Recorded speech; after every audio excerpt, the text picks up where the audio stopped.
Karibuni watazamaji wangu wa channel hii ya Hoja za Mali Hoja. Leo nakuja tena kwenu, ninataka nizungumzie juu ya mkataba ambao Marekani wameingia na Iran. Tarehe 14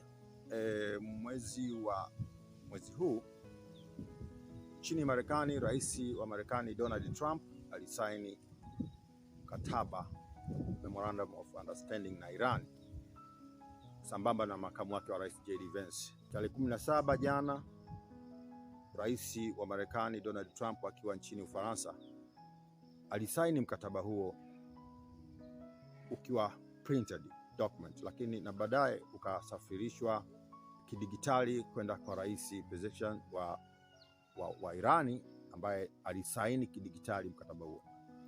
Sasa watu wengi wanashindwa kuelewa yamefikaje mkataba huu, kusaini mkataba huu. Ahadi zilizotolewa na upande wa Marekani zimechukuliwa kama udhaifu wa Marekani, kama kushindwa kwa Marekani, lakini ni kutokana tu na kutoelewa msingi mzima wa jambo lenyewe limefikaje pale.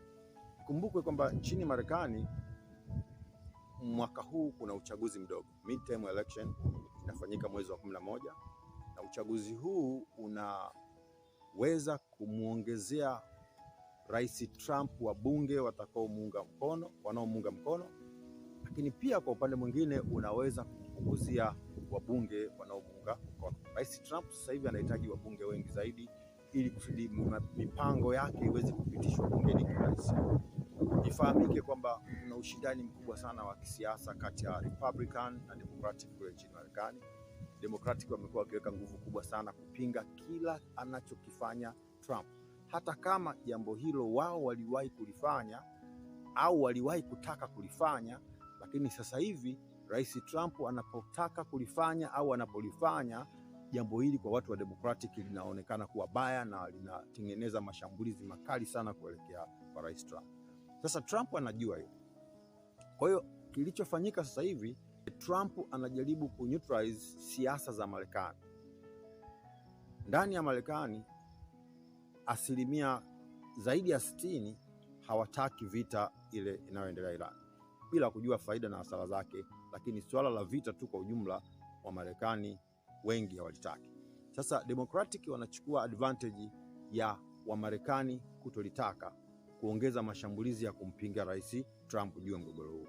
Na Trump anajua kwamba endapo kama ataendeleza vita, maana yake mwezi wa 11 una uwezekano mkubwa sana wa yeye kupunguza wabunge katika bunge la Marekani, jambo ambalo linaweza kuhatarisha pia hata kiti chake, kwa sababu wabunge wakiwa wengi katika bunge la Senate na House, maana yake wana nafasi na wanaweza kuwa na sauti ya kumuondoa rais madarakani. Kwa hiyo rais Trump alichokifanya ni kujaribu kupunguza tension inayoendelea ya kisiasa nchini Marekani, ili wasipate nafasi ya kumkwamisha kwenye uchaguzi wa mwezi wa 11. Sasa jambo ambalo watu wengi wanalichukulia kuwa ni ushindi kwa Irani ni yale maamuzi au makubaliano kwamba Marekani ianze kufanya maandalizi, Marekani na washirika wake kwenye mkataba. Moja ya vipengele vilivyozungumzwa kwenye mkataba ni Marekani na washirika wake kutengeneza programu ya kuijenga Irani itakayogharimu dola bilioni 300, lakini kuna kuachia pia pesa ambazo zimeshikiliwa za Irani. Sasa watu wengi wanasema Marekani imeipa pesa hizo bilioni 300 Irani, jambo ambalo si kweli. Kilichokubaliwa kwenye mkataba huu ni kwamba Marekani na washirika wake waandae mpango wa kuijenga upya Irani. Sasa swala la kujenga upya nchi ambayo Marekani imeishambulia si jambo jipya. Kama wafuatiliaji wazuri wanakumbuka, Marekani baada ya kuipiga Japani iliijenga Japani, lakini hata hivi karibuni Iraki, mnakumbuka Marekani baada ya kushambulia Iraki ikaendelea kujenga. Marekani baada ya kushambulia Afghanistani ikaendelea kujenga. Kwa hiyo mpango wa kuijenga Irani baada ya mashambulizi haya si jambo jipya wala si jambo geni. Hata lisingekuwa kwenye makubaliano haya, manake lingekuja tu.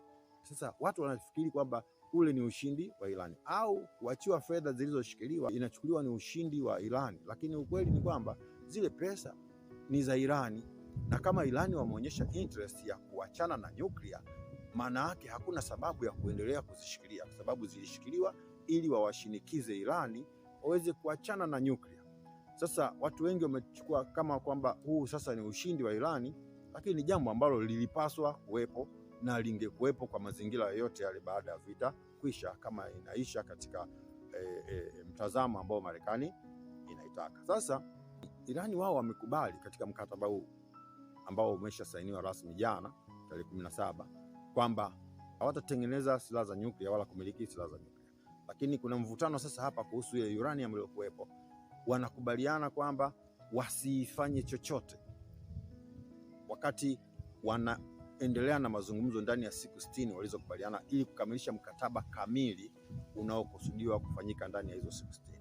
Kwa hiyo hapa kilichokuwepo ni kwamba Irani imeshakubali kwamba haitajishughulisha kumiliki nyuklia tena. Kwa hilo mimi nasema serikali ya Marekani au Rais Trump amefanikiwa, na amefanikiwa kuliko marais wengi waliopita, kwa sababu marais waliopita walijaribu kwa namna moja au zaidi kuishawishi Irani iachane na nyuklia, jambo ambalo walishindwa, lakini Rais Trump amefanikiwa.